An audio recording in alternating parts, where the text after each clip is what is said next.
Hey. Today, the most passionate non-doctor on the internet, and today we are coming to you live from my studio, once again, giving you guys some pretty good facts on how this is going to work. But the topic today is all those pesky diets, all those stubborn pounds, and why you cannot get rid of them. Now, I know that in talking about weight loss, it's like talking about AIDS or HIV. It's been beat to death. We've just whipped it to death, and all of a sudden, people still can't lose weight. I don't believe how this is working, but that tends to be the way that this breaks down. Now, we've talked about it since the 1800s. People have been trying to lose weight. You know what? And that's just the stuff I research. Truthfully, we have to go all the way back to ancient times. We can go back to Egypt, we can go back to England, we can go back to the Aztec Empire, and everybody is concerned about losing weight. You are no different. So what we're going to do is get started on a topic that you guys have heard a lot about, but you may not know a lot about because you've been trying all of these crazy diets out there that are on the market right now, and those diets are actually not working because sometimes they'll take the weight off initially, but when you actually boil it down and you get down to it, guess what? The pounds come right back and you're right back in the same boat plus some. That's going to be a problem. Okay, so what I'm going to do is see who is the first person who came into our chat today, and then we'll talk a little bit about our topic. And the first person in here today is Denise Rutherford. All right, Denise, thank you for coming back and ride with us one more time on this nice Friday evening. We got Brother D. Nubian in the house, Raymond Presley, Maya Gordon, Yvonne Daniels. Yvonne, happy Friday to you too. Black Marvel back in the house. All right, and Dave Kearney. I love it. Okay, now, I think Dave Kearney, that's a character from my favorite show of all time, the original Twilight Zone. All right, so running from 1959 to 1964, see? All right, now, when you guys are talking about our topic today, this is what I'm trying to clear up. I'm trying to clear up some confusion that people have about losing weight, getting rid of this extra poundage that we actually have on our body. Now, there's going to be a lot of things out there that you guys see, but realize that weight continues to go up. The children continue to get fatter, and people are suffering because they don't know what to do.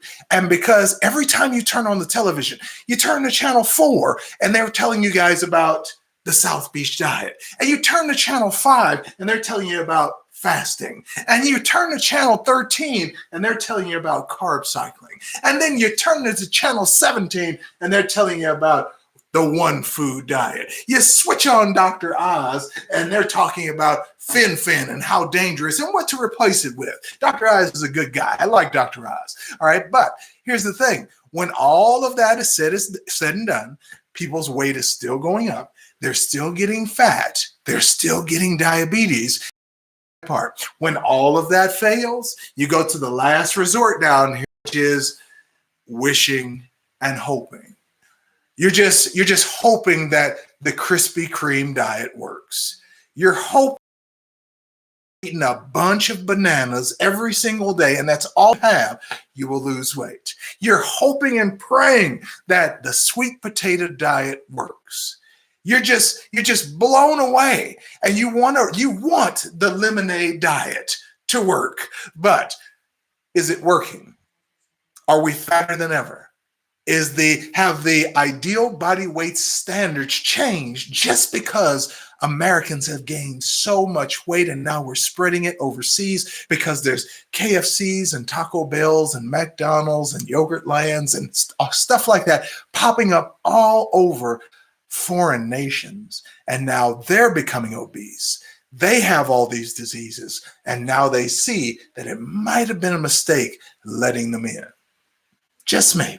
All right, so let's go ahead and get some more people in here. After Dave Kearney, we had Jeff Haynes. Hola. Okay, Danger Pooch. All right, Prince Bailey in the house. Cynthia Freeman back in here. If you guys want to ask Cynthia a question, she's absolutely fantastic at answering the question, but here it is. In the description right below this video, we have an email, which is livehealthchat at humanhealthlink.com. If you want to send Cynthia a message and we don't get to it on this chat, you can send Cynthia a message through that email and she will answer your question for you. Okay? She is extremely helpful. She knows exactly what she's talking about. And I'm going to tell you this, she is a beast over here in the chat. Okay? So thank you once again, Cynthia, for doing what you do. All right. Now, let's see what we got here. We got Maya Gordon back in the house, Artie in the house, D-Rick. All right, I don't think I've seen that one before. D-Rick, welcome if this is your first time. Now, I do want to talk about weight loss, but I'm not going to talk about it in the way that you guys think that I'm going to talk about it. You see, most people, when they talk about weight loss, they're talking about trying to exercise to lose weight. They're trying to talk about what to eat and all this good stuff. I am going to talk a little bit about that, but truthfully, I think losing weight has to do with your metabolism, and you have to adjust that so that you become a person who is set. And when I say set, I mean physiologically set to be a 170-pound person instead of a 240-pound person, because no matter if you gain weight or lose weight, you're going to want to come back to that set point of that 240 pounds if that's where your physiology is set. But how can you reset that? The short answer is, if you keep doing what you're doing, even if you go on a diet, you'll gain all the weight back, then some, and then you'll have a readjustment and you'll still be at that 240 pounds. Some of you, your physiological set weight is at 350 pounds. Some of your physiological set weights are at 550 pounds. That's a lot of weight to keep on. And then when you try to lose it, you lose a few pounds, or you lose, if you're that big, you might lose 30 pounds in a month. You might lose 25 pounds in a month, but the next month or the next 2 months, it comes right back. And you wonder, how am I not losing weight if I'm doing everything right? But you're doing everything right according to something you saw on television, a weight loss program you saw online, something that somebody suggested to you. A friend is doing something, you decided to do it too. You see, it doesn't work because it might work for them, but you are a different person. Your physiology, your chemical makeup, your hormone release patterns, your blood chemistry is different than theirs. So what works for them more than likely will not work for you. That's why we as humans, we got to try stuff in order for it to, in order to find the thing that works for us. This is trial and error. Nobody said life was easy. And if you think life is easy, you should probably check out of this thing called life right now, because it only gets harder as you get older. More decisions. I know you're distracted. I know you got to go to work. I know you got kids. I know you got things to do. Okay. I know you got bills to pay. I know you're working overtime. I know you're trapped in your after work, before work commute. I realize you are busy. You're dealing with social media. You're dealing with family drama, with online dating. You're dealing with idiot dating. All right. You got everything in the world going on, but you don't have time for you. And that's going to be a huge problem in the very near future for you, because guess what? The world is in a conspiracy to kill you. So when you guys get all done and said and done with it, just realize that you need help. Now, here comes a shameless plug. You can get a little bit more help in the way of, if you haven't bought the book yet, Eat Butter, Smoke Marijuana, Kill Cancer, and Live to 100, this book can help you navigate the nasty world of trying to gain weight and eliminating some things from your life that could be detrimental and could help you possibly get rid of some things like cancer and diabetes and extra weight, and help manage menopause and hot flashes and things like that. So all included in my book, which is no fluff. All right, all information that you can use, and you better tab this book up, because it has some stuff in here that could truly help you. Now that's over. Okay, so if you guys need help with anything else like diabetes or anything like that, we do have a course, and we have a short, limited period of time. The end of this month, the diabetes discount goes away. So if you guys have not engaged or you have not taken advantage of that yet, you should, because to close down. And I have to say this, Denise Smith, thank you for signing up for the diabetes course. You already told me you're loving the first week. You already told me that you're feeling better. So I really do appreciate it. I want to hear all the details. And if you possibly can, let me have a video, because journey. I wanted to see what you go through as far as how you feel. What's the psychology? What did you eat? What were your meals like? That kind of stuff. Because I do have a diet plan, and I do have the organic and vegan meals that I have inside the course that you can make. And it's simple stuff. I'm not having you trying to cook every day. I mean, this is simple stuff that you can put together really quickly and still get low glycemic meals into it. So if that's a way I can help you lose weight, which is what our topic is today, I'm going to do that. Now, let's see. We might have some questions in here. Let's go ahead and see. Okay. Cynthia, oh my goodness. I see Cynthia's name all over the place. She must be answering questions that I'm ignoring. Sorry about that. Okay. Let's see. Raymond Presley. Who's the author of the Kill Cancer book? That would be me, Raymond. Okay. So that's me. That's my big old mug on the front there. Doesn't quite look like me. All right. But that's my book. All right. So let me see. All right. I can't see you, Al. Audio only. I don't know what's happening. Terry Lynn, I think everybody else can see me. So I don't know what's going on here. Okay, David. It says, I have a question. Should we go by the BMI, body mass index, to determine if we are overweight or not? No. Now, ideal body weight is different than body mass index. Body mass index is a little bit more accurate because it was created a little bit later. So ideal body weight, that goes all the way back almost to the 30s. So you might want to hold off on trying to believe what that has in store for you, because according to that scale, I am obese. Okay, so if you take a look at me, I don't have much fat on me. I do go to the gym 5 times a week, but I don't have that much fat on me. But that scale will consider me obese because I'm tall, and it says for my weight, I'm supposed to weigh 196 to 202 pounds. Well, right now, as of this minute, I weigh about 240 pounds. So I am I'm up there, and it seems like the more that I lift weights, the heavier I'm getting. And I now realize that dense muscle is heavier than loose fat. So yes, that is the case. And I didn't even believe myself when they said that you could look better, but weigh the same as you did when you did not look good. I didn't believe that because I thought that you're supposed to slim down and all that good stuff. And when you slim down, you were going to automatically weigh less. But I guess that's only true if you gain a lot of weight. But I don't have a lot of fat on me, but I'm still heavy. So I would say I'm a dense person. I'm one of those people who probably should have been a football player because I'm like heavy-handed. I have my weight. I just don't know my own strength. So sometimes you're oblivious to your own body, but you have to, like I said earlier, pay attention to yourself. You can't go by what other people are doing. You can't go by what works for them. You can't take the same supplements. You can't take the same diet because it doesn't work for everybody. You have to find, keyword, find what works for you. Okay, please. All right, stop doing what everybody else is doing and find out what works for yourself. All right, and I would give that advice for your life as well. Stop doing stuff just because other people are doing it.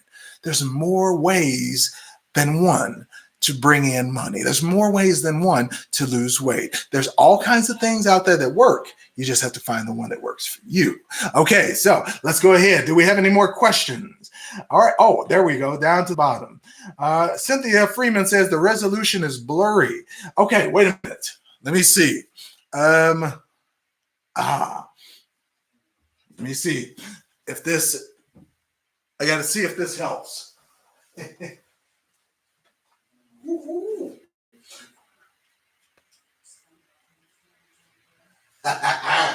All right. So let me see.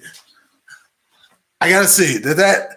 No, maybe not. Okay, so I think the resolution is blurry because the connection might be bad. I think that's what it is. So hopefully it'll straighten up. Here we go. Now, Denise Rutherford said, intermittent fasting combined with water fasting, incorporating CBD and walking 30 minutes a day. Is this what this is what I'm doing to get the weight down. So intermittent fasting, love it. Okay. With water fasting, okay. So you're fasting. You're in between the intermittent fasting, meaning the times that you're not eating, you're using water, I'm assuming, or are you doing 24-hour periods of just water and intermittent cycling on the days that you do eat? So, okay, gotcha. and incorporating CBD, that relaxes the muscles. Okay, so pretty good. And it helps you sleep. So that's going to help you lose weight too. So if you get good sleep, and walking 30 minutes a day, man, Denise, you're doing everything right. Now, the only thing that's going to happen is with you doing this in intermittent fasting, make sure that when you do eat, make sure that's healthy too. Because I know online, a lot of people are saying that when you do intermittent fasting, in the time that you get to eat, which is usually 6 hours, okay? In the time that you get to eat, you can pretty much eat whatever you want. And then as long as you don't eat all the way back up into around that time again, you can pretty much eat whatever you want. That's for somebody who's actually doing hardcore cardio, who's lifting heavy in the gym. They can do that because it's not healthy for you. It's not good for you. It just means that you'll lose weight. Now, don't get me wrong. You can look great, have no fat on your body. Like you can have the 6% body fat. You can have the nice small waist, and you can have the nice curved hips, and you can have the nice thighs. You can have nice toned arms, but you could drop dead tomorrow because losing weight has nothing to do with how clogged your arteries are. Because I can eat all the unhealthy saturated meat, fat, sugar that I want, and I will look great as long as I work out. But does that mean that I'm healthy on the inside? No. So skinny doesn't mean healthy, and fat doesn't mean unhealthy.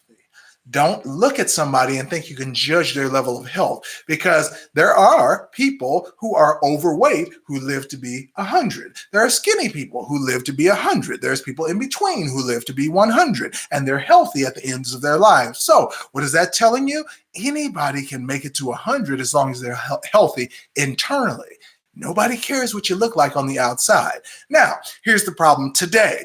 The fat that you have surrounding your muscles, surrounding your organs, in your tissues, and pushing out your skin, that fat today is poison fat. It's not the fat from the 50s and 60s. They can eat hard for 2 months and they would barely gain 10 pounds. You can gain 10 pounds this weekend. Go eat hard at a buffet Friday to Sunday, and I want you to wake up Monday morning and get on the scale and see, haven't you just screwed up your whole diet plan? Haven't you gained a whole bunch of weight? It's easy because all the food today has sugar in it, all right? And the sugar is in the form of high fructose corn syrup. Even fructose, which is, what is it? Sucrose is low glycemic. However, it still initiates an insulin response. Diet sodas have low calories, but they still stimulate an insulin response. If you have insulin inflammation, that means that you're now in a state of stress. That will cause your tissues to hold on to liquid and your fat cells not to burn. And therefore, whatever is inside your fat cell, which is the only cell that holds poison readily in your body, you can't burn those. And therefore, your weight steadily keeps stepping up and up and up. And you're wondering, why can't I lose weight? You can destroy 2 weeks of good working out with 1 bad day of eating. That's how bad it is now. Now, there's tricks. We can actually cut that by using apple cider vinegar to cut sugar when you put it into your mouth so that you can use that as a trick. But you can't do that all the time, because once your body gets used to the trick, guess what? You start storing fat faster because your body says you tricked me. But it's okay to do it every once in a while. If you are healthy and then all of a sudden one day you want to go to Krispy Kreme and have a half dozen donuts, do the apple cider vinegar. It'll help the probiotics, or the enzymes in there, the microorganisms. They'll help you eat the sugar and they will digest it when you don't have to. That's good on occasion. But if you do that every day, you now will change the physiology of how your body works, and now you will start gaining the weight again. Okay, little tricks, but they're not meant to be used all the time. That's why the only good solution to this is to stay diligent in your lifestyle. Notice I did not say diet, your lifestyle. Because if you guys are doing diets are temporary, and diets usually end in the mind frame that I can't wait till I get off of this so I can put something good in my mouth. That's how most of us think. Oh, as soon as Saturday gets here, oh, I'm going to tear it up. Yes. All right. You might. All right. So very nice. All right. Let me see. what do you recommend for someone who is overweight with high blood pressure on high blood pressure medication who retains fluid in their joints? Is that due to the side effect of the medication? David, I'm going to go ahead and say yes. More than likely, that is exactly the reason. However, your joints and your fat cells are the first thing that the poison is going to go to, especially from your medication, because when you take a medication, it breaks down into its byproducts, and that's going to be stored in your tissues. Tissues don't readily take that, like muscle tissue, nerve tissue. They don't take poisons readily, but your fat cells do. And because of that, you have to now buffer that with liquid, which is your body's way of stealing plasma from your blood to buffer the poison. It's called your blood calcium level. Calcium makes byproducts, poisons, aka poisons. They make them harmless in your body. So if your blood calcium level is high, it means you got a lot of poisons in your blood, okay? So just to throw that out there. Now, if you're retaining fluid, that means you're retaining fluid exactly for that reason. Okay, I just gave you the exact reason you're retaining fluid. Now, in order to get rid of that fluid, you got to get rid of the inflammation, and you got to flush your fat cells so that you can get it out of there. Now, as far as the fat cells, you're supposed to have a chemical, a hormone in your body that gets released to flush out all the toxins from your cells whenever they come in. That's called glutathione. But a lot of people don't subscribe or have or produce enough glutathione in their body to flush out all their cells because of our toxic diet. You don't make much anymore. And therefore, now the poisons have more an effect on your physiology.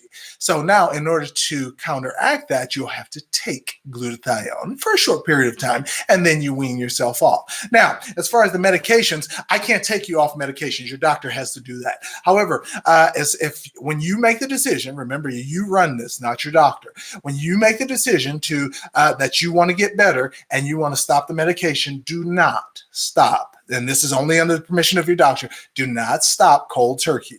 Usually when you come off a medication, because your body is used to having that chemical in your body performing a certain process, if you take that away all at once, your cells will go into shock, and that could possibly create an arrest situation for you and some of your cells and or vital organs. I don't want that for you, so don't go cold turkey. You wean yourself off the medication when you decide, and you tell your doctor you're doing this. Don't take direction like your doctor is running something. He's not. All right, so you run this. So you tell him, I'm going to wean myself off the medication because it's not making me feel good. That's the language you use. It's messing with my stool. It's messing with my urination. All right. It's messing with my skin. It's giving me headaches. Whatever you do, whatever you're going through as far as symptoms, let them know and tell them this is why you're coming off of it. And when they try to give you a prescription for something else, just tell them I need to let this wash out of my system, and then I'll take something else. But this is what you have to do. You have to make the decision. Okay. Not me. All right. You and your doctor, because you're already on a medication. If you were not seeing a doctor, that's different. But right now you have to get off, and because he put you on, he'll have to take you off. Okay. So, all right. So very good. Very good. I love it. Love it. Love it. Okay. All right. Cynthia, getting the questions in. Absolutely. Will do. Denise. Very nice. Very nice. All right. So Eat, Play, Decorate says, what is cellulite? I lose 30 pounds in 3 weeks. Ooh, that's a big weight loss. All right. Hopefully you feel all right. And now I have this crap all over my thighs. Yep. Now, when they say cellulite is nothing but dimpled fat. Okay. It's just like any other fat all over your body, but you have little spots of connective tissue where the fat did not completely disconnect. Now, the picture that I have for this video right here, that picture shows a person who is trying to pull their pants together, and the fat is perfectly round and smooth. Okay, now that's a person who does not have any cellulite in the belly area, because no dimpling, because they have the fat cells have pushed it out of the way where all the connective tissue is gone. Okay, so when they lose that weight, they might have sagging skin. The connective tissue is broken. However, when you have the cellulite, that means that when you lose the weight, it should snap back. However, if you want to get rid of the cellulite, you're going to have to incorporate your copper, your selenium, your vanadium, things that make your skin and blood vessels tight tight again to actually get rid of that look. So remember, saline wash it before you take anything, because you got to be able to absorb it and have it work in your body. Because sometimes when you guys have those plaques up against your large and small intestine, you won't be able to absorb anything. You will take a perfectly good vitamin that could help you, and you will take it in your mouth. It will go through your system and leave out your system in your stool, because you could not absorb it. So first thing I tell you guys with anything, flush out your digestive system. You have to absorb in order to get benefit. You can't do that with stuff caked up against your intestines. Okay, I love it. I love it. These are great questions. Okay, Michelle's weight loss journey. All right, Michelle's weight loss journey. I'm liking this. All right, she says, I have that thanks to coffee enemas, but my stress hormones are horrible. Just started taking adrenal support with ashwagandha. And it helps. All right. And now it should, because if you're doing adrenal support, the adrenal is those adrenal glands are the direct counter effect of your thyroid. So meaning that the more cortisol you secrete, your stress hormone, the more you secrete, the lower your thyroid function. The less you secrete, the higher your thyroid. And the higher your thyroid, the higher your metabolism. And that's what's going to cause you to naturally lose weight. See, to all of this, when I was at the very beginning of this video, and I told you guys about your physiological set point weight, I was telling you that because this is what does that. It's called your thyroid. You guys will feel there's a fleshy mass right there in your neck. Okay. Now, that fleshy mass is your thyroid. It controls your metabolism, the overall work that cells do inside your body.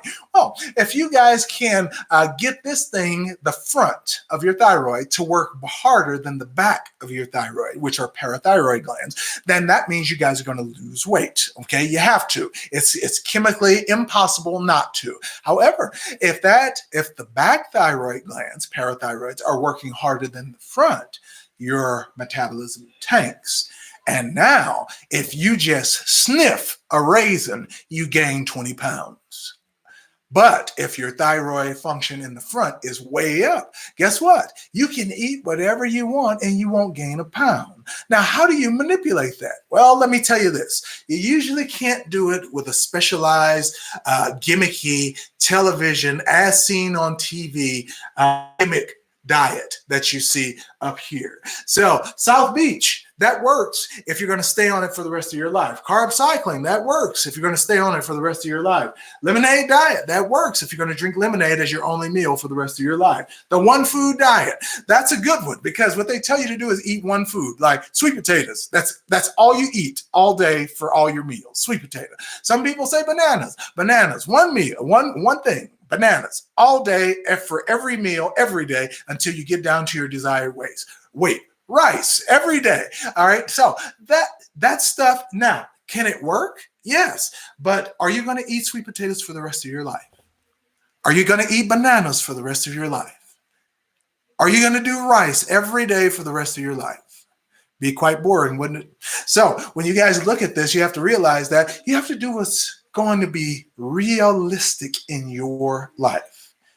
Are you going to eat bananas when your family is eating conchas, all right, having chili rellenos, eating barbecue ribs, black-eyed peas, greens, and cornbread? You're going to be sitting in the corner eating a banana?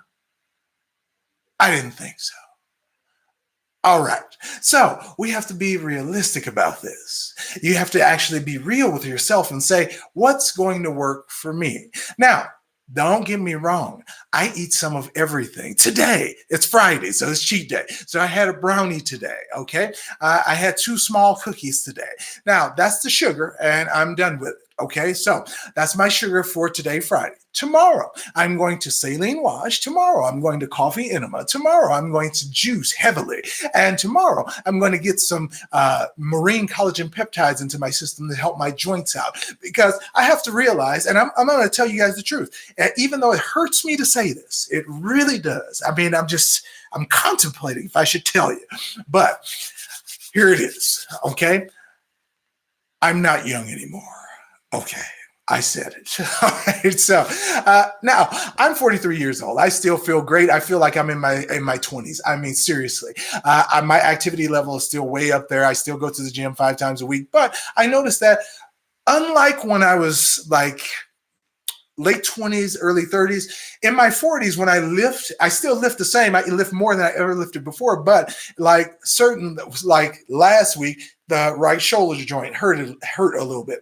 My knee, when I did my leg presses and I put the 6 or 7 plates on each side to do the leg press, that kind of strained my knees a little bit. So now I have to work up to that a little slower than I would when I was younger, when I just jumped on there. Well, I'm doing things like the marine collagen peptides because now there is no pain. Now I don't have any barriers as far as my legs. I don't have anything. I feel like I can jump around, I can bounce around, and I feel really good about it. So what I want to know is, all right, so it looks like hopefully the feed cleared up because it might look a little jumbled. I think it's the connection. Okay, now let's see. Judy Wame says, will going keto vegan have a positive effect on my hyperthyroidism? All right, now I would say yes if you do keto right. Because most people think keto or vegan is going to help. Keto just means low carb. That's all it means, low or no carb. And when you talk about vegan doesn't mean healthy. Vegan means cruelty free. So don't get the two mixed up. Like you got to do them right. And when you say keto, what you mean is you're going to have moderate protein, high fat, low or no carb. That's how we do. Now, truthfully, a carbohydrate is the only food a human being can live without having any deficiencies in our body. Everything else you will suffer. If you don't eat fat, you'll suffer. If you don't eat protein, you'll suffer. However, if you don't eat carbs, you're just fine. However, there's nothing wrong with eating a carb, especially every now and then, because some people do what is called carb cycling. And on that, you don't want to do that all the time, but it's a way to let your body operate off sugar. And in the times that you don't have sugar, go back to eating the fat off your body, ketosis, so that you can actually have the same amount of energy. Now, if you guys are going to completely switch, and I think this is what people want to do on keto, if you're going to completely switch from glycolysis to ketosis, which is what the keto diet is for, that takes about 3 to 6 weeks, depending on the person, in order to transition your physiology of your body over to burning by another system, and for your hormones and for your tissues to completely assimilate to that way. Now, you'll lose weight way before that, okay? So on the keto diet, like, you should be starting to lose weight like tomorrow, like half a pound tomorrow, half a pound, 2 pounds. It should be picking up and ramping up as you get on the keto diet. However, I will tell you this, if you're doing keto wrong, and you're adding a bunch of carbs in, just throwing them in on one random day. If you're eating at different times of the day, if you're incorporating the carbs at different times throughout the day and the week, that's going to mess up your cycle. You will never get the hormones to regulate, and you will never lose the weight. That's why keto doesn't work for some people. And on top of that, you have another problem. Keto only works if your fat cells are purified. You see, if you try to do keto and your fat cells are stuffed with poison, you don't get ketosis. You get ketoacidosis. That's going to poison your blood. That's going to make you feel terrible. That's going to make you sick. All right. That's why they call it the keto flu. Everybody doesn't get the keto flu. I did the keto for, 6 weeks? And I did not get any keto flu. I didn't have any. I had a lowering of energy, and I felt like kind of for a couple of days, but I didn't have any big headaches. I didn't have any flu-like symptoms. I didn't have any mucus production. I didn't have anything like that. They call it the keto flu because you're going through a transition from switching from using carbs and sugar as energy to fat as sugar. And when you make that transition, your body feels a little off when you do that. Now, what they mean by the keto flu is you really get bad symptoms, migraine headaches, rashes, your heart starts beating really fast, irregularities in hormone production, that kind of stuff. So we don't want to see that for any one of you. So guys, take my advice on this. If you're going to go keto, cleanse first and then do keto. Don't just jump right into it. Okay, so very good question. Very good question. I like it. All right.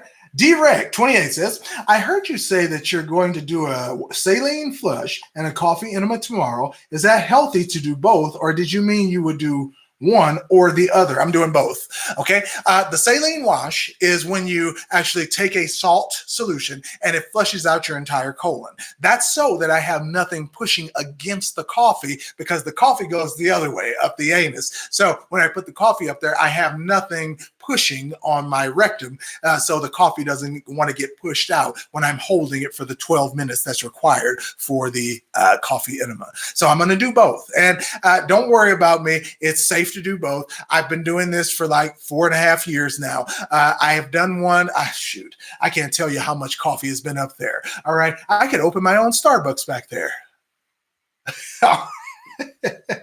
All right. Now, let me see. Linda says, what can I use for vertigo? You don't use anything. If you're having vertigo, you got to actually get tested in order to see what the cause is, because vertigo can be a lot of things. That could be the nerves going to your brain. There could be a lith inside of your endolymph, inside of your ear canals. It could be your cochlea is off balance. It could be the organ of Corti has lost hairs on one side and not the other. You can be congested on one side and not the other. So it's too many things or factors that can go into vertigo, so that without more information or a test scan of some kind, I couldn't tell you more about that. So sorry about that, Linda. That was a good question, though. That was a good question. What can be done if your blood has high levels of calcium?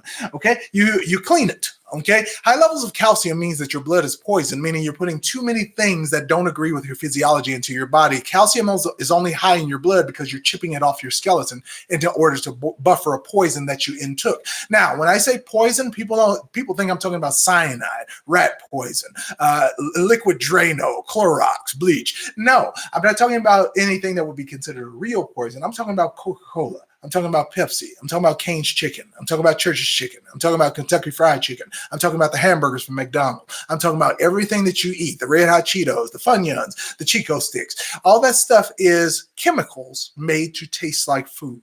And when you realize that you're not eating real food, unless you're eating apples, carrots, greens, kale, chard, stuff like that, that's real food. Blueberries, blackberries, strawberries, those are real food. So if you're not eating those on a daily basis, you're not getting any nutrients into your body, and therefore your body has to protect you to keep you alive. So how it does that? It raises your blood calcium level so that the calcium can counteract the effects of the poisons that you are breaking down in your bloodstream.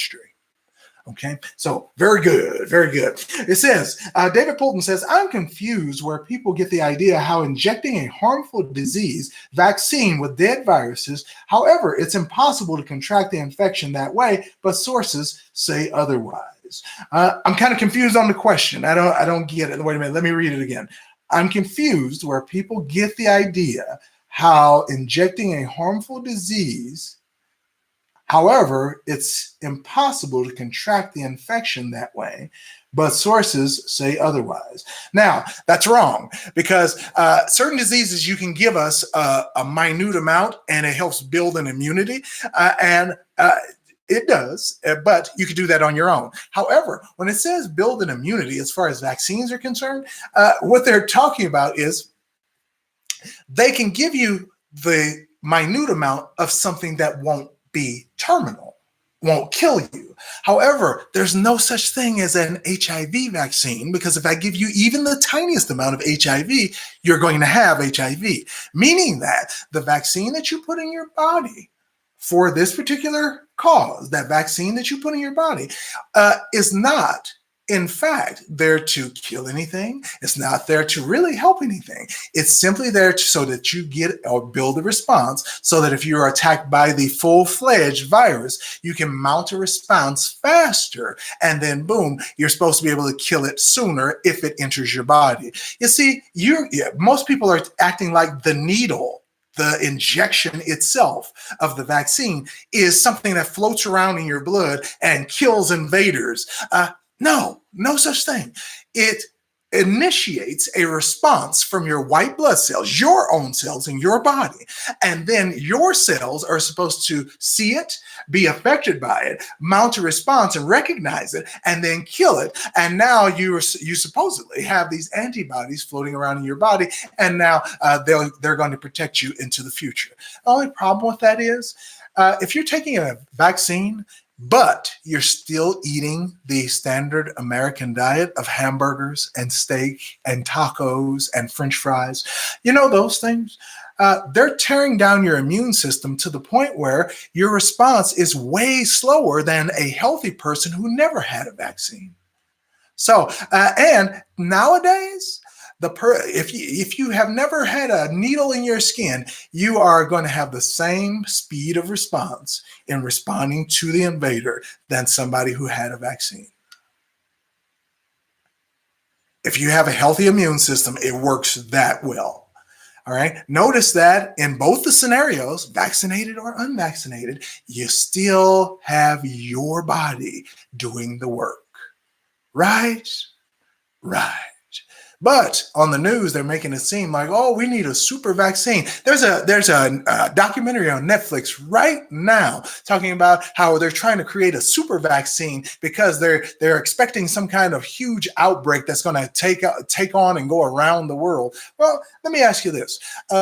We've been giving vaccines to children for a long time now. And those children who were at Disneyland in California, and they were required to get one because they had to be in school, and California got rid of all its exemptions. However, they still had a measles outbreak epidemic in California with all these children, and it was famous, newsworthy. It was the biggest story, and they were like, oh my God, all these children were infected by the measles. First of all, my response was, so what? Measles is not deadly. So if your child dies of measles, he didn't have an immune system, or she didn't have an immune system at all. So that's first of all. Second of all, most of the kids they talked about, 95% of them were vaccinated. So why did they get the measles? Isn't that what you took the shot for? But I know you guys, some people who come by this video, not you guys probably, but some of the people who come by this video, they're going to try to rationalize that away. And, oh, no, they weren't vaccinated. Oh, yes, they were. They were in California. Yeah, they were. All right. So they were vaccinated. And now that the report has come out, most of them were vaccinated. That's where I got the 95% number from. So when you guys decide to try to argue me down or leave comments telling me I don't know what I'm talking about, why don't you do some reading? Why don't you go find out? And then you'll see that, oh, when you're wrong, will you change your mind, or will you just jump on something else? Huh? All right. I know sometimes it's a sin to be right. All right. Now I won't rub it in. Okay. So here we go. Let me see. Wait, Jay in San Antonio says, should I worry about sugar in fruits? Jay, I'm assuming you're asking that question because are you dealing with diabetes and you're worried about the sugar that's also in the fruits? Now, here's the thing. Most people say when you're diabetic, you're supposed to cut out all the sugar. Now, true enough, you don't want to spike your sugar. So stuff that's in fruits, you have to worry about it a little, especially if you're in the above 200 in your blood sugar levels. So if your blood sugar level is under 200, you're good, because that's what happens to all of us when you eat Krispy Kreme donuts, a piece of chocolate cake, piece of cheesecake. You're going to spike it. But when you guys eat and you have diabetes, that means that what's going to happen is when you spike, your spike is high. So it's not 200, it's 300, it's 400, it's 550, stuff like that. So if it gets up there and stays, that means your insulin response is hurting. So if your insulin is not working the way it's supposed to, meaning you do have diabetes, if that's the case, you do have to worry about the sugars in fruits. Now, I'm going to tell you which ones.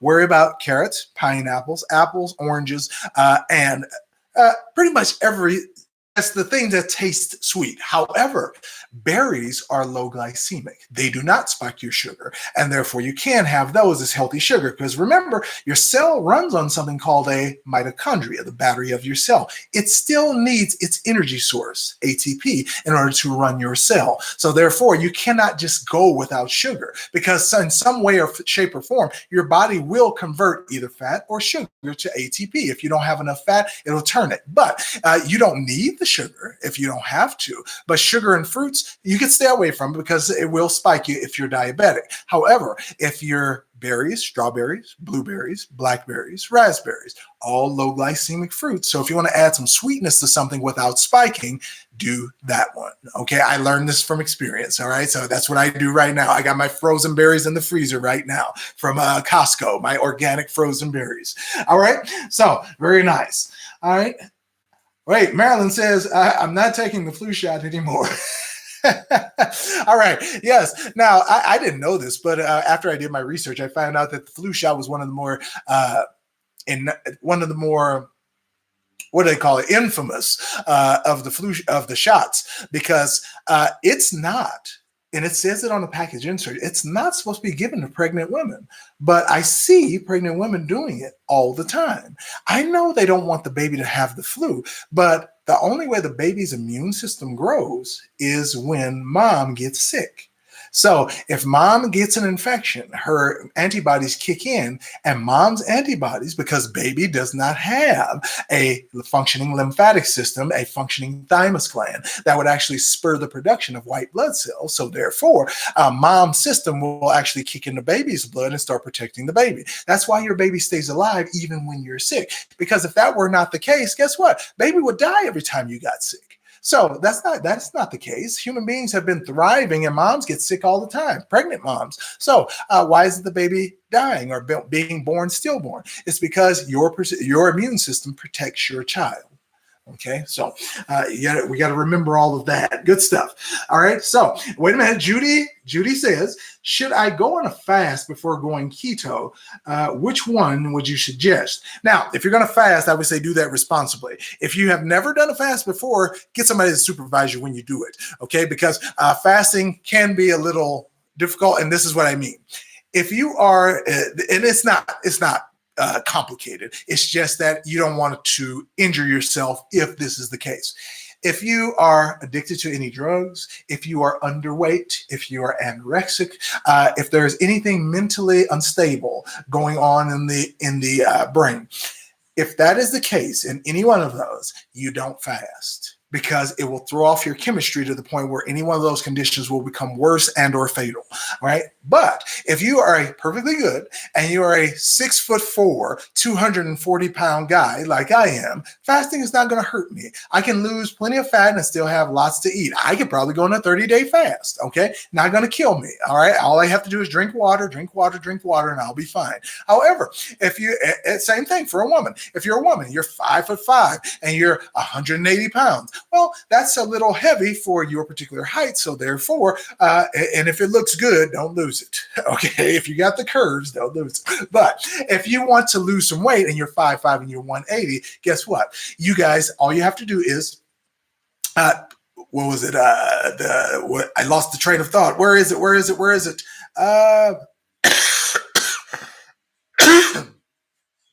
was I at? I lost it. Dang it. All right. So it was talking about weight loss. I was talking about, how did I just lose it? I just slipped it. Come on. Where is it at? Hit the like button, please. Yes, do that while I think of this. All right. So if you're 5'5" and you're trying to lose weight, and okay, we're talking about the dangers. Okay, so as far as that, so if you're 5'5" and you're 180 pounds, you're fine as far as trying to lose that much weight doing that particular method. However, if you are 5'1" and you're 98 pounds, no fasting for you. Okay, if you are a child who is under the age of 8 years old, fasting is not for you. If you're a growing human being, do not fast. All right. It's not right for you yet, because you're fasting in order to reset body systems. And when you're young, you really don't need to do that. Okay. So for kids who are especially young kids, there's no need for that. Okay, so very good. All right, fast. Oh, there you go. So they were trying to remind me. I know. I just got it back. We need a subject on Peyronies disease. All right. If you guys don't know what that is, it's a curvature in the penis. All right. So yes. So I know I might have to do one on that because I'm quite interested in that one myself. So I think I might have to do that. Let me write it down. I'm gonna write it down, Gary. Andrew. That's Andrew gave me that one. Andrew. So I'm gonna write it down for you. Peyronies. I want to spell it right. Yes. Gotcha. All right. All right. I gotcha. So I'm going to have to see what we can do about that because I know some people are actually struggling with it. Okay.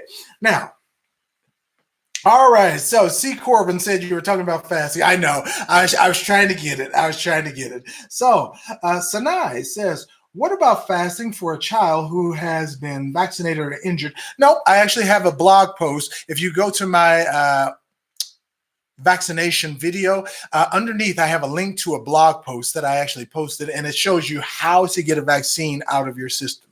Now, if you guys don't see, I have a cure wall here in my studio, and my wall has everything from like leprosy to scurvy. I mean, I have a whole bunch of stuff on my cure wall as far as how to get rid of deadly, significant diseases and stuff like that. So one of them actually talked about how to get the vaccines out of the system, and let me see. Detox from vaccines. Okay, I got it. It's right here on my wall. Let me see. Okay, now I'll flip you guys around. Okay, so as you can see, I have my cure wall here. And the one that I got right here is this one.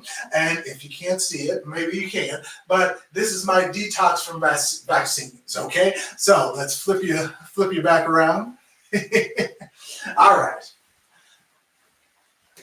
So all you have to do is go to that video, and it'll actually show you that as far as the vaccines are concerned. But I just wanted to show you guys. I do a lot of research. I got a whole bunch of papers over there, papers up here, but it's all stuff that's helpful, so I can quick reference it if I need to help somebody or myself with remembering what cures this, what gets rid of that. So and up there for the detox for the vaccines, I actually have echinacea, oil of oregano, vitamin C, preferably an injection. But if all you can get, just get a biologically available vitamin C. It works pretty good. Vitamin D, 3,000. Okay, if you can, try to get the 5 or 10,000 units. Okay, 5 or 10,000 units. And then down below, it's written in silver. I can't really see that one. Organic, pure diet. That's what it says. Okay, man, my eyes are good. Okay, I was trying to see under the light. I'm not squinting. I'm trying to see under the light. Okay. So now that we have that out of the way, good. All right. So we got it for you. Nice. Now, Jay says, okay, fine, I'm out. Okay, Jay. All right. We'll see you. All right. Now we got LL Lewis.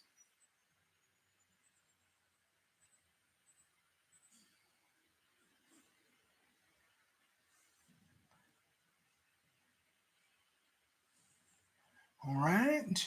LL Lewis. Who would have thought there was another wall there? I know. I tried to flip it around so you guys can kind of get a look at it. But yes, Andrew Glagal says, get good health and cleanse your bowels. Exactly. That will help with 85% of all diseases. Okay, clean out your bowels and start eating a pure organic diet. And I prefer juicing because it gets into the bloodstream quicker, makes you healthier quicker. I'll give you guys an example. I flush regularly. Okay, now as far as my saline wash, I do that like now because of food is so bad nowadays.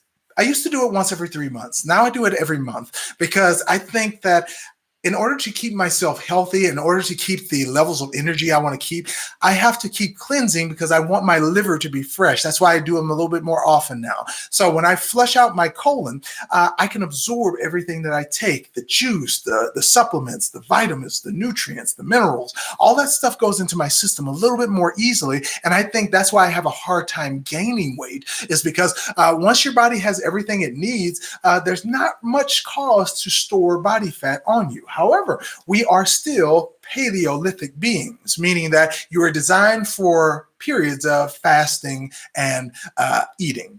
So you binge, you fast, you binge, you fast. That goes all the way back to our paleo caveman days, where you hunted and you ate as much as you could because you didn't know where your next meal was coming from.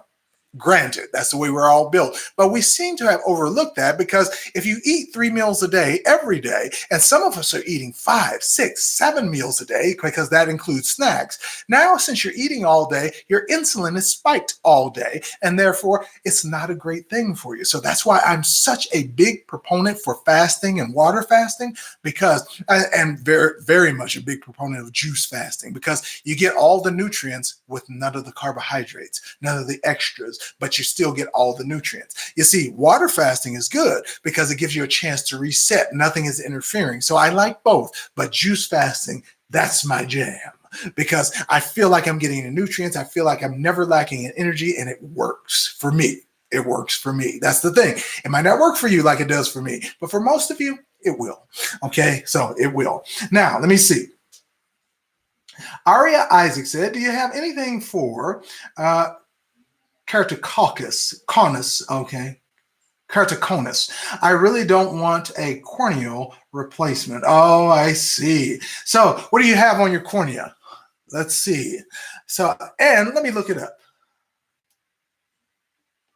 So I'll look it up for you. Let me see, because sometimes it's different conditions. So I know they have like 10 different versions of everything. So let me look it up for you. Okay, it says here, and I want to get the first unsponsored information I can find. Progressive eye disease in which the normal round cornea thins and begins to bulge into a cone-like shape. Ah, gotcha. I've seen this, yes. I don't know why.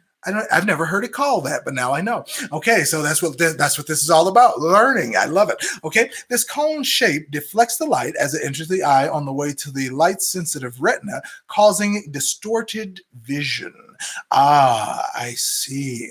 Now, as far as your cornea is, I mean, just like any other tissue in your body. That means that because your eye tissue is being affected, I'm going to assume that your skin is already affected. Your tissues are already saturated with whatever is causing this. Now, let me know a little bit more. What is going on as far as your health in general? Are you on any medications? Are you doing anything like smoking? Do you take anything? Were you in a serious accident that involves your eyes or involves your nervous system? So let me know if anything like that has happened, or if you're dealing with something right now. Okay, I just want to know a little bit more about it. Okay, now let's see. Brother D. Nubian. All right, very good. Wow. What about chlorine smelling water? I don't know how to read that. Chlorine smelling water. Well,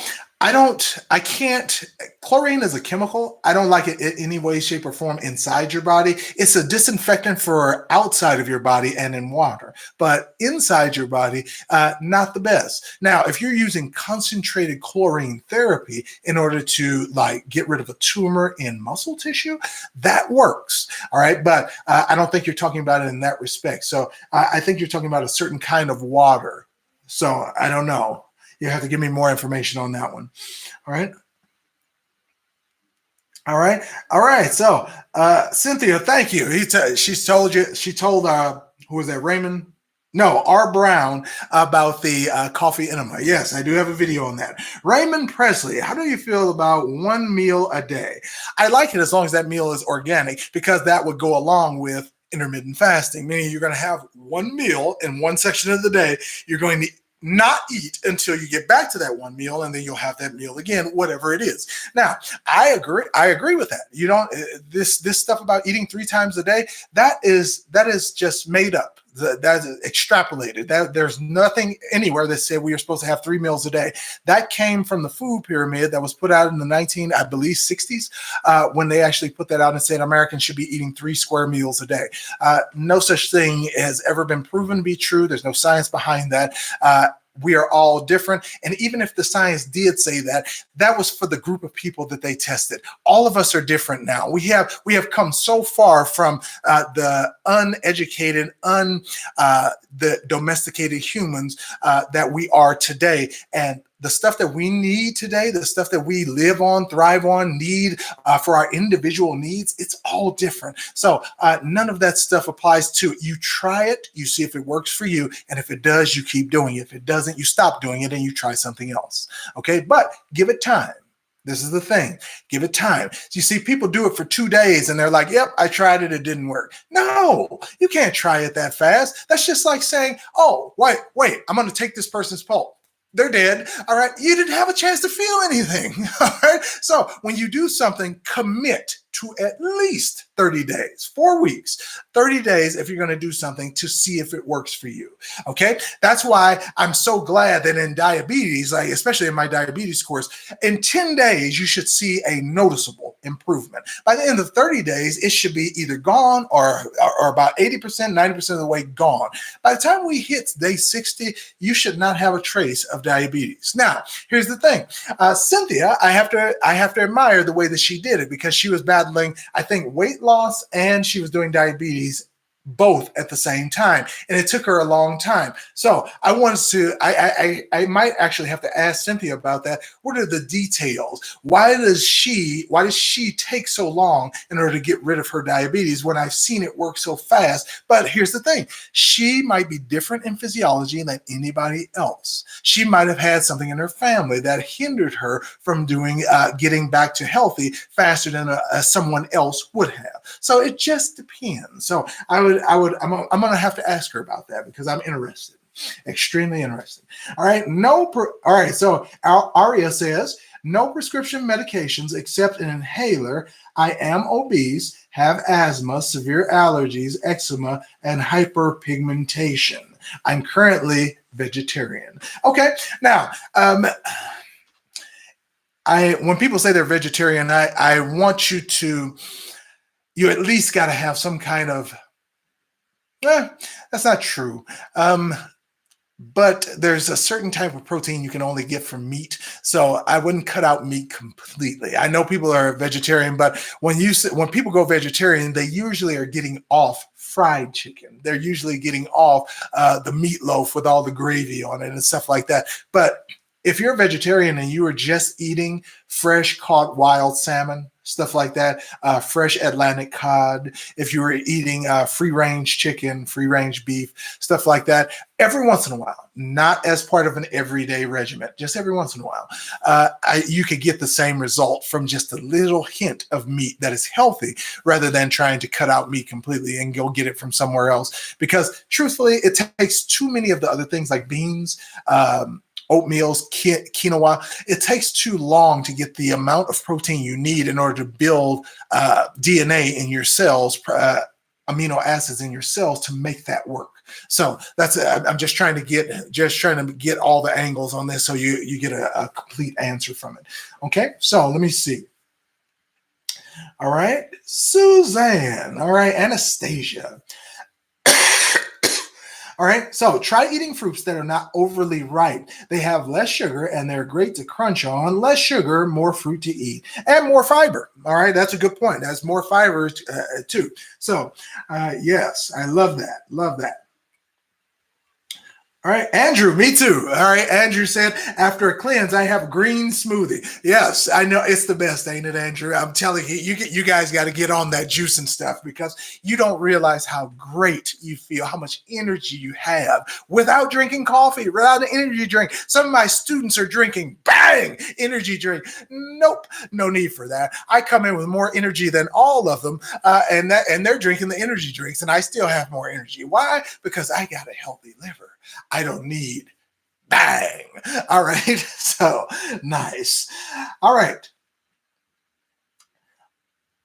Okay, Cynthia gave me a little bit of an answer here. She said, because I was in corporate traveling internationally and eating hotel food, so I backslid a lot. Oh man, she capitalized that a lot. So that's why it took her so long to get rid of it, because she was in a situation, in a job where her career actually dictated what she had to eat, because it minimized her time for herself. She couldn't sit there and make a smoothie every day. She couldn't get out to lunch and have a quinoa and arugula salad. She couldn't do that every day. So, and I understand a lot of people are in that boat. That's why I'm big on these containers and prep meals and actually eating and drinking these juices and smoothies, because it's quick. It's easy. I don't have to cook anything. I just throw it all in a blender. Even the supplements, throw them in there, blend them up, drink them, and boom, I got my nutrients and vitamins for the day, and I feel excellent. I don't have any energy drops. I don't need to take naps in the middle of the day, even though I enjoy one occasionally. But I don't have to do that. Okay, even at this age, I don't have to do anything that I didn't have to do when I was 25, and that makes me feel really happy. All right, makes me feel really good. Okay, we've been over here for over an hour now. If it gets any longer, nobody's going to watch this video. Okay. All right, so we don't want to keep it going too much longer. Okay, it says, we were initially talking about the keratinous, but you want to know about my health. Any ideas on what to do? Now, you already want to give me the list of symptoms. Yes, gotcha. So asthma, allergies, eczema. Oh, man. So asthma restricts your breathing. So oxygenation is the first thing you need for your eyes. So that makes sense as far as your condition. Okay. And keratoconus, severe allergies. So you're having an allergic reaction. So you have cortisol floating around in your blood. That's going to stimulate. Okay. You said you're obese. That means your insulin response is going to be on all the time. That's a problem, because insulin is an irritant to your tissue, and that's the most sensitive tissue. That could be another thing that's causing the problem. Eczema. Now, eczema doesn't have anything to do with your eyes, but it is irritation. So that's going to stimulate the cortisol or stress response even more. And then you have hyperpigmentation, which means your melanocytes are overproducing. Okay, so melanocytes are overproducing. That means you're getting a response as if you're in UV light, but you're not in UV light. So that means that the response has to be coming from somewhere else. Without a test, I couldn't tell where, though.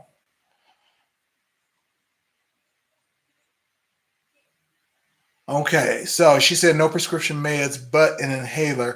Inhalers goes right to your bloodstream, including the blood that is running directly to your brain. So that's going to be another thing that affects your eyes. So these are all things that affect your nervous system, which is why it's affecting your eye tissue. Eye tissue is nervous tissue. So once you lose it, it's hard to replace it. The exception to that is your cornea. Your cornea is on the outside of your eye. It takes atmospheric damage. Therefore, it and the lens right behind your eye can be replaced. But anything else damaged in your eye, you can't replace that. Like the retina, the tissue of the retina, you can't replace that. That's the part that gets the image to your brain. So the cornea on the front, I know you might not want a corneal replacement, but that implies that you are going to have to do something seriously to get rid of most of these conditions, or your eye will continue to suffer, because all of these things will affect your nervous system, thus your eyes. And the eyes are the first thing to be manipulated when you start having things go wrong with your brain. Like if you start losing the fat sheaths around your nerves in your brain, your eye will tell you. If you have brain damage, your eye will tell you.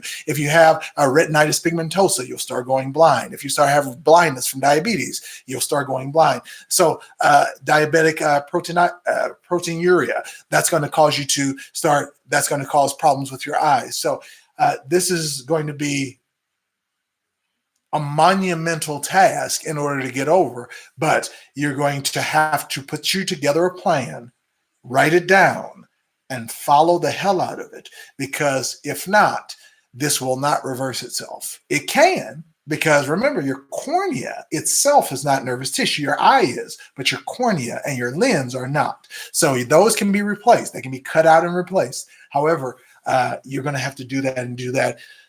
I mean, religiously. And you're going to have to actually work hard towards that goal. Because if you don't get rid of the weight, it will just get worse. The cone will form and you will look like you're looking through a peephole extreme. Like you will only be able to see clear vision in a little tiny speck of the middle of your eye, and you won't be able to make out detail in anything else. Okay? Because it's the keratoconus is an extreme version of a uniform astigmatism. So when that happens, you're going to see your vision get blurry around the edges, and then it's just going to start closing in and closing in and closing in until you can only see clear in one dot in the middle of your vision. And I don't want that for you. That's a horrible quality of life. And if that happens more to a degree in one eye than the other, then the worst eye will go blind in order to keep the good image from the good eye. It's the way your brain works. Okay, so I hate to see somebody in this situation, but that's a tough one. So Aria, you're going to have to get on that and get on that soon. And as far as things to do, I would say you could probably go through some of my videos, pick up the diet stuff, start cleansing, start juicing, but if you're under a doctor's supervision, see what they have to say. If not, and I said see what they have to say. I didn't say if they recommend surgery or something like that to do it. They're good at testing. They're not good at treatment. So if you want to let them run a few tests to see what is going on, that's fine. But as far as treatment, I don't do it. You do whatever you want, but I don't do it. So I'm not sure about how you want to proceed with that, but I do know you're going to have to act fast. And this is, you can tell I'm kind of lingering on this because I hate to see good people get stuff like this. And then all of a sudden, when something like your sight gets affected, that diminishes your quality of life. And that's going to hurt. That's going to be awful for you and the people around you, because now somebody's going to have to basically take time out of their own life and dedicate it to your life, because you won't be able to do a lot of stuff for yourself. You can't drive when your eyes get like that. You're not going to be able to watch kids if your eyes get like that. So I want this to go away as fast as possible. And I believe it can be done in a natural fashion because it's slowly happening. So that means it can be slowly reversing as well. So, I believe in all of that. So go for it. Do this. Okay. And I would love to hear about it when you come back in here. You're always welcome. We're going to be on here Fridays at around 3:30 at 4 o'clock. So just come back and let us know the progress and how everything's going. But we will try to be a support group for you if that is the case, if that's at all possible, if that's something you want. But yeah, that's a tough one. That's tough. Okay, so let me see. All right, Kira says, "Is Slim Fast good?" No, Kira, it's not. All right, so too many chemicals. All right, LL Lewis is giving it up in here. All right, Michelle's weight loss journey says, "Hit that like button, y'all. Give this brother some thumbs up." Thank you, Michelle. I appreciate that. Sharon's Poetry Corner, I appreciate that too. Michelle says, "I don't take vaccines at all. Vaccinated people keep getting sicker and want to complain because we don't want them. Nope. Not for my house." And I have to agree. But I'm really interested in this documentary on Netflix that's talking about they're trying to create the next super vaccine and they want everybody to get it. And basically they're trying to force it on you. But I don't understand this. This is the ultimate. If I want to die from the disease, why don't you just let me? I mean, doesn't that make sense? Why are you trying to force it on me? Because somebody's paying you to give it to me. That's the thing. See, it's a forced medical treatment that you have to pay for. So that's why it's being forced on you. So if I just say, well, I just want to go out and get HIV, I don't see anybody trying to hold me down and give me and cure me. Nobody's trying to save my life. But when it comes to something that can be vaccinated against, then all of a sudden, oh no, you got to get there. You got to do this now. You are a danger to the nation. Are you people out of your mind? Are you crazy? I mean, if I got HIV and you're not trying to cure me that bad when I have something that could kill me, and then you're trying to protect me from something I don't have, but could potentially kill me. If I want to die, but no, you want to hold me down, you want to put me in jail because I don't want it. Does that make any sense at all to anybody? Not me. Okay, I'm just asking. All right, so let me see here. All right, right. Why force people? I know. So if I don't want it, I don't want it. Exactly. What is a stable blood sugar when we're not eating or throughout the day? Under 100.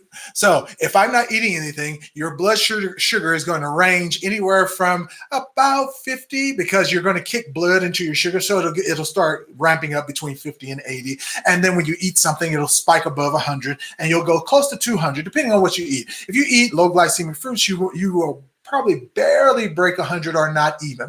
If you eat a pineapple, a carrot, a banana, something that is high natural sugar, it'll spike it and you'll be up close to 150, 180. All right, that's normal. If you eat Krispy Kreme donuts, it'll spike you right to 200 or a little bit over. But if you have good working insulin, it'll kick you right back down really fast. That's why you have to go urinate so often when you eat sugar, because your body actually goes into emergency mode and it starts kicking it out for you. So that's a good response from your body.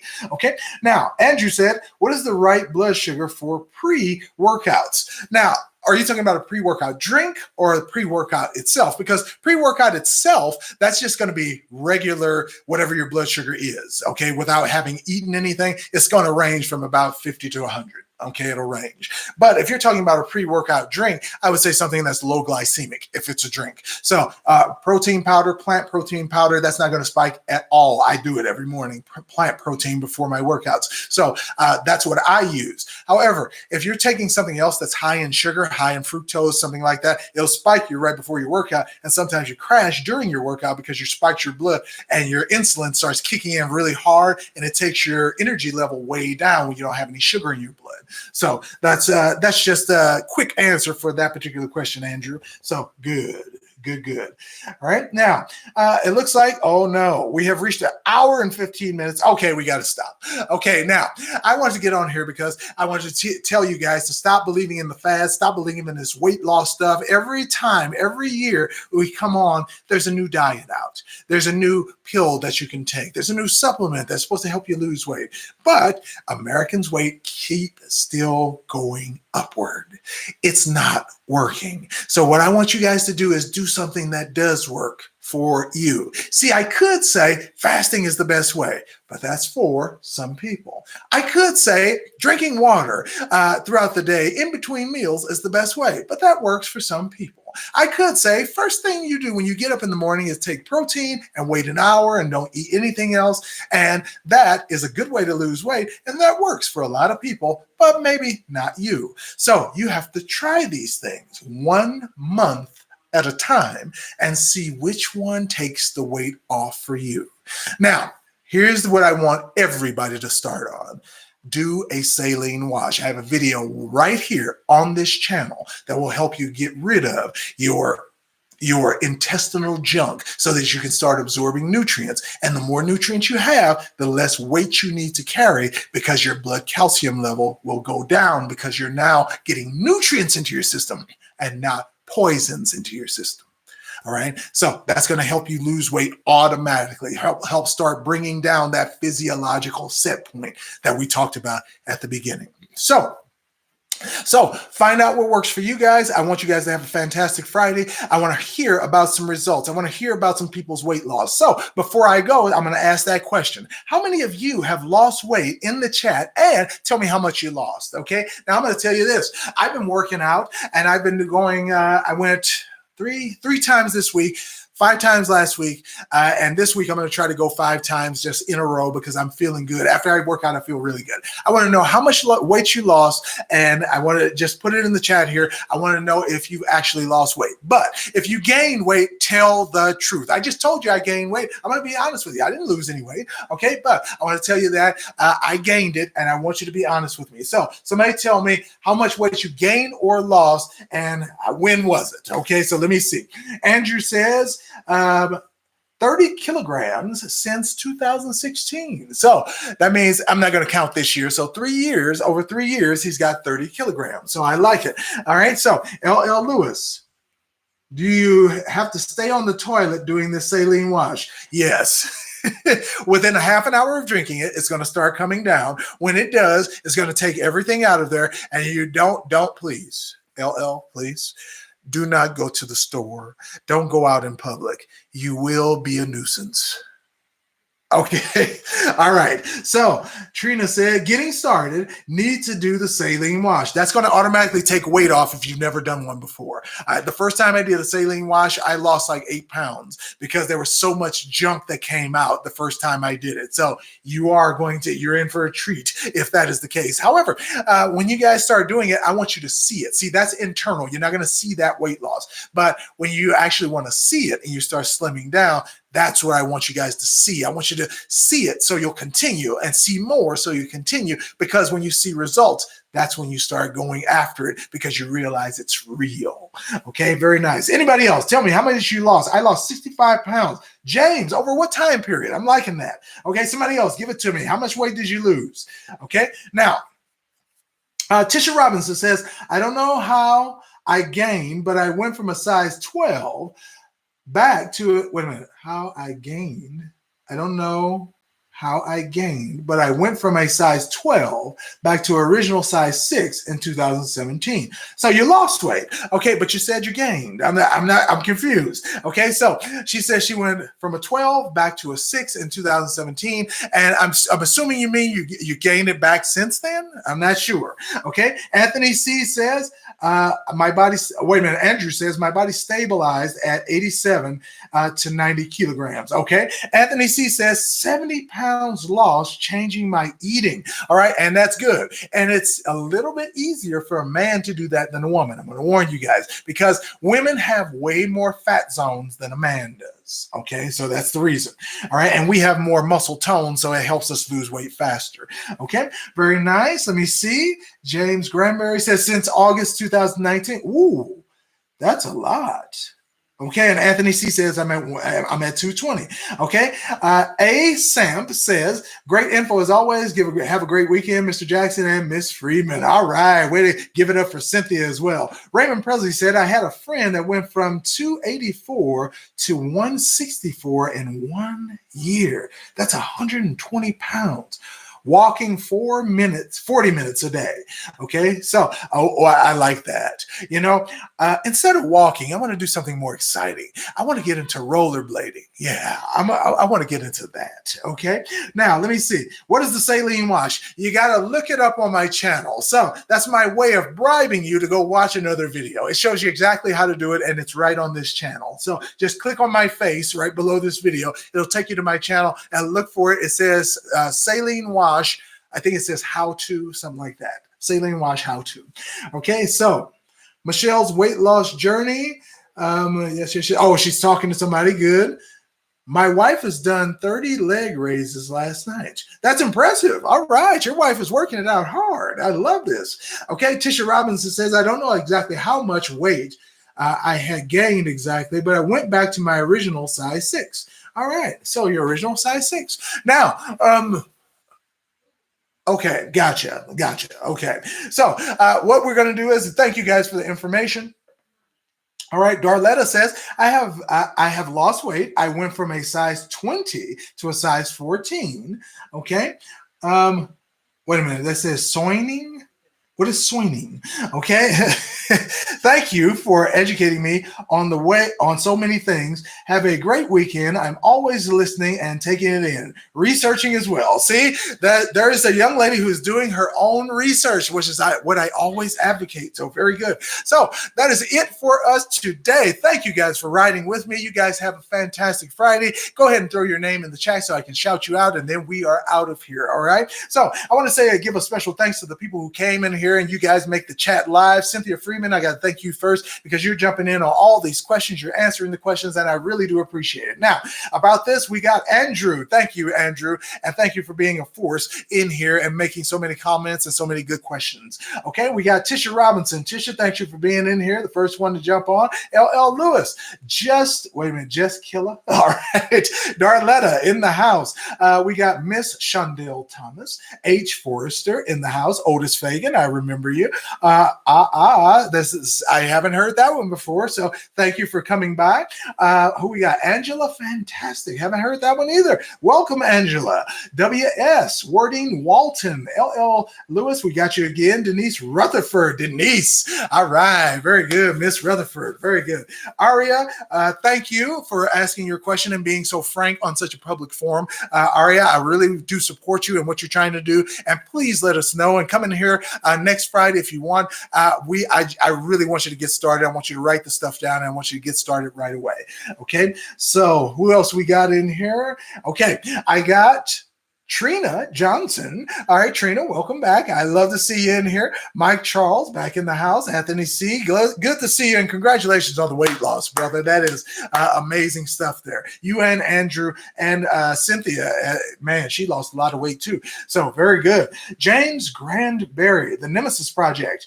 Marilyn Ludaway, Frank Grant. Frank, I haven't heard that name in here. So thanks for the guidance and information. Thank you, Frank, for stopping by and leaving such wonderful comments and questions. Now, if I didn't get to your question, I'm sorry about that. We'll get to you next Friday. And for now, we're going to let you guys get off and start enjoying your Friday. If you guys are going out to eat, please pick up something organic. I know you want to have the cookies, the pizza. All right. I know you want to go to the Cheesecake Factory and indulge in that very large plate of pasta. I'm just going to tell you that sugar is the enemy, and sugar includes carbs. All right. It includes pasta. It includes bread. All right. So stick with the good carbs. Get you some beans. Get you some jasmine rice if you're going to get something, and get some organic or some healthy vegan choices so that your body doesn't suffer and you feel great after dinner instead of wanting to take a nap.